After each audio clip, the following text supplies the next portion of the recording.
అందరికీ నమస్కారం మిత్రులారా. ఈ క్యాటరాక్ట్ ప్రాబ్లం, కంటికి సంబంధించినటువంటి క్యాటరాక్ట్ యూజువల్గా సర్జరీ చేయాలి అని చెప్తుంటారు కదా. మీకు సర్జరీ చేయాలని సజెస్ట్ చేస్తుంటే ఓకే, ముందు మేము ఒక చిన్న రెమెడీలో ఒక 2-3 చెప్తాం, వాటిని ట్రై చేయండి. వాటి వల్ల కాకపోతే అప్పుడు సర్జరీకి వెళ్ళండి, బెటర్ కదా. ఒకటి కలబంద, మనకు తెలిసిందే కదా. ఈ అలోవెరా జెల్, మట్ట రసం, కలబంద పైది, లోపల జెల్లీ కాదండి, మట్ట పైన ఏదైతే గ్రీన్ కలర్ ఉంటుందో దాన్ని ఇలా పిండితే ఒక జ్యూస్ లాగా వస్తుంది. ఆ మట్ట రసాన్ని తీసుకొని కంట్లో వేయచ్చు. కంట్లో వేసి ఒక 2-3 మినిట్స్ ఇలా లైట్గా రబ్ చేయండి. దాన్ని చేస్తే మీకు ఫలితం ఉంటుంది. అలాగే కుంకుడుకాయ తీసుకొని దాన్ని నీళ్ళతో నూరండి. నీళ్ళతో నూరి ఆ వచ్చేటువంటి జ్యూస్ ఒక డ్రాప్ కంట్లో వేయండి. ఏ కంట అయితే మీకు క్యాటరాక్ట్ ఉందని చెప్తారో దాంట్లో ఒక డ్రాప్ వేయండి. వేసి ఒక 10-15 నిమిషాలు అలాగే పడుకోండి. దీన్ని కూడా లైట్గా కంటికి మర్దన చేయొచ్చు.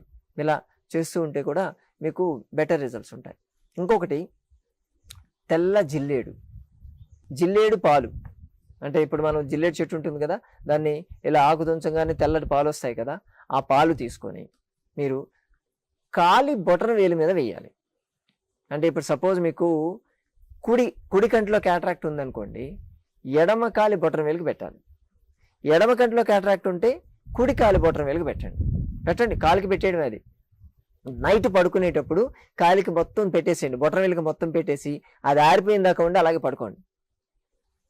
ఇది చేస్తే కూడా మీ కంట్లో ఉన్నటువంటి క్యాటరాక్ట్ తగ్గుతుంది అని చెప్పారు. అంటే ఇది శాస్త్రం, ఎవరి అనుభవం మీద వాళ్ళు చెప్తూ ఉన్నారు. సో దీన్ని ట్రై చేయండి. ఇవి ట్రై చేసి కనీసం ఒక 1 మంత్ 40 డేస్ మీరు ట్రై చేయండి. అప్పటికి రిజల్ట్ ఏం కనిపించలేదు అనుకోండి, అప్పుడు మీరు ఎలాగో ప్రిపేర్ అయ్యారు కదా సర్జరీకి వెళ్ళడానికి, అప్పుడు సర్జరీకి వెళ్ళండి. మీ బాడీ రెస్పాండ్ అయ్యే స్టేట్లో ఉంటే, అంటే ఆ డ్యామేజ్ అనేది మినిమం ఉండి మళ్ళీ రెస్పాండ్ అయ్యే స్టేట్లో ఉంటే ఖచ్చితంగా మీకు రిజల్ట్ వస్తుంది. అలా కాకుండా అసలు రికవర్ అయ్యేటువంటి స్టేజ్లో లేదు, ఖచ్చితంగా వెళ్ళాలంటే ఎలాగో దానికి వెళ్తారు. కాబట్టి ఇవి ట్రై చేయండి, పోయేదేముందండి. మన ఇంట్లో ఉండేటివి మనం వాడుకుంటాం, రిజల్ట్ వస్తే వస్తుంది కదా, తప్పకుండా రిజల్ట్ అయితే ఖచ్చితంగా వస్తుంది. కానీ ఒకటి గుర్తుపెట్టుకోండి, మీరు కంట్లో వేస్తున్నారు, ఒకేసారి ఆవేశపడిపోయి ఏదో మేము కొంచెం ఆవాల గింజంత అని చెప్తే మీరు మిరియాల గింజంత పెట్టడం, కుంకుడుకాయలంత పెట్టడం చేశారంటే అసలుకే మోసం వస్తుంది. అందుకని ముందు టెస్ట్ చేసుకోండి ఎప్పుడైనా సరే. ఒకటి ఇప్పుడు సపోజ్ మనము కలబంద మట్ట అని చెప్పాం కదా, అది కానీ లేకపోతే కుంకుడుకాయ రసం అన్నాం కదా, ఈ 2 చెప్పాం కదా, దీన్ని పెట్టుకునేటప్పుడు కొంచెం చిటికెడు అలా జస్ట్ ఒక చెంబలాగా అలా తగిలించి చూడండి, కంఫర్టబుల్ ఉందా లేదా మీకు.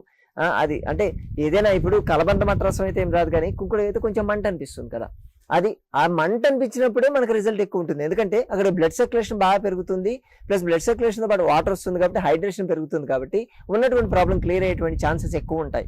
అందుకని మీరు ట్రై చేసుకోండి. ఫస్ట్ భరించి గ్రాడ్యువల్గా పెంచండి. ఒకటేసారి ఎంత పెట్టేసి కళ్ళు మంటలు పుట్టేసి ఏదో గందరగోళం అయిపోయేది అలా చేసుకోవద్దు.